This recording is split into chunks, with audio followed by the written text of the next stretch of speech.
లక్షలాది మందికి మన తెలుగు మ్యాట్రిమోనీ ద్వారా వివాహాలు జరిగాయి. తెలుగు వారి నంబర్ 1 చాయిస్ తెలుగు మ్యాట్రిమోనీ. స్వచ్ఛమైన పల్లెటూరులో నిజంగానే క్యాన్సర్ భూతం విస్తరిస్తుందా? ప్రజా ఆరోగ్యం దెబ్బతినడానికి కాలుష్యం ఒక్కటే కారణమా, లేక ప్రమాదకర కారకాలు వేరే ఉన్నాయా? తూర్పుగోదావరి జిల్లా బలభద్రపురంలో తలెత్తిన ఈ ప్రశ్నలకు సమాధానం కోసం టెక్నికల్ అనాలిసిస్ మొదలైంది. తూర్పుగోదావరి జిల్లా బలభద్రపురంలో క్యాన్సర్ కారకాల కోసం అన్వేషణ మొదలైంది. ప్రజారోగ్యం ప్రమాదంలో పడడానికి గల కారణాలపై ప్రభుత్వం లోతైన విశ్లేషణ చేయిస్తోంది. ఆంధ్రప్రదేశ్ కాలుష్య నియంత్రణ మండలి, నాగ్పూర్లోని national environmental engineering research institute ఏకకాలంలో నమూనాలను సేకరించి విశ్లేషిస్తున్నాయి. బలభద్రపురంతో పాటు చుట్టూ ఉన్న ప్రాంతంలో తాగునీరు, గాలి, భూగర్భ జలాలు, మట్టి నమూనాలను సేకరించింది PCB.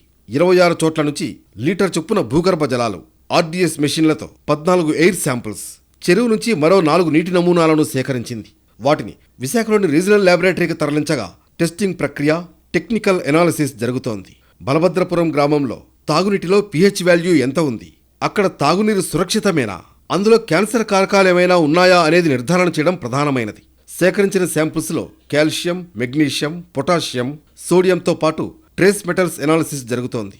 Central pollution control board ప్రామాణికాల ప్రకారం pH వాల్యూ 6.5 నుంచి 8.5 వరకు ఉంటే ఇబ్బంది లేదు. అంతకుమించి తగ్గినా పెరిగినా గొంతు భాగంలో ఉండే మ్యూకస్ లేయర్ ప్రభావితమవుతుంది. నీటి నాణ్యత దెబ్బతినడం వల్ల ఆమ్ల, క్షార విలువలు అధికమైతే బయోకెమికల్ రియాక్షన్ జరుగుతుంది. ఫలితంగా ఆరోగ్యం దెబ్బతినే ప్రభావం పెరుగుతుంది. అది క్యాన్సర్తో పాటు ఇతర ప్రమాదకర సమస్యలకు దారితీయడానికి ఆస్కారం ఎక్కువ. బలభద్రపురంలోని నీటి శాంపుల్స్లో ఇటువంటి మార్పులేమైనా చోటు చేసుకున్నాయా అనేది పీసీబీ విశ్లేషిస్తుంది. ట్రేస్ మెటల్స్ మోతాదు ఎక్కువైనప్పుడు ఆరోగ్యం దెబ్బతినే ప్రమాదం ఉంటుంది. ఇక యాంబియంట్ ఎయిర్ క్వాలిటీ అనేది చాలా కీలకం. శ్వాస సంబంధిత వ్యాధులకు గాలి కాలుష్యం ప్రధానం. బలభద్రపురంలో రెస్పిరబుల్ డస్ట్ శాంపులర్ మెషిన్ ద్వారా ఎయిర్ క్వాలిటీ నిర్ధారణ కోసం శాంపుల్ కలెక్షన్ జరిగింది. వాట్మెన్ ఫిల్టర్ పేపర్ లేదా ఫిల్టర్ పేపర్ నెంబర్ 42 ఆధారంగా ఎనాలిసిస్ జరుగుతుంది. గాలిలో 100 మైక్రోగ్రామ్ పర్ మీటర్ క్యూబ్ కంటే ఎక్కువ నమోదైతే అనేక ఇబ్బందులు తలెత్తుతాయి.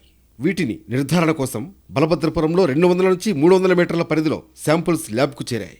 కేవలం గాలి, నీరే కాదు, పండించే పంటల్లో ప్రమాదకర స్థాయిలో రసాయన వినియోగం జరిగినా క్యాన్సర్ వంటి సమస్యలు తలెత్తే అవకాశాలు లేకపోలేదు. స్క్రీనింగ్ నుంచి ఎనాలిసిస్ వరకు పలు దశల్లో పరీక్షలు చేసి వారం 10 రోజుల్లో ప్రభుత్వానికి నివేదిక సమర్పిస్తామని పీసీబీ వర్గాలు చెబుతున్నాయి. జల కాలుష్యము, అదేవిధంగా వాయు కాలుష్యం సంబంధించినటువంటి శాంపిల్స్ కలెక్ట్ చేస్తాం సార్. ఈ శాంపిల్ అనాలిసిస్ చేయడానికి మాకు ఇంకొక 1 రోజులు పడుతుందండి. 1 రోజులు పడిన తర్వాత అది ఉన్నటువంటి ఏవైతే వచ్చినాయో అనాలిసిస్ రిజల్ట్స్ ప్రకారం మేము హైయర్ అఫీషియల్స్కి మేము ఈ రిపోర్ట్ సబ్మిట్ చేస్తామండి. మొత్తంగా బలభద్రపురంలో క్యాన్సర్ కారకాలపై సమగ్ర విశ్లేషణ జరిగిన తర్వాత మాత్రమే కారణాలు చెప్పడం సాధ్యం అంటున్నారు నిపుణులు.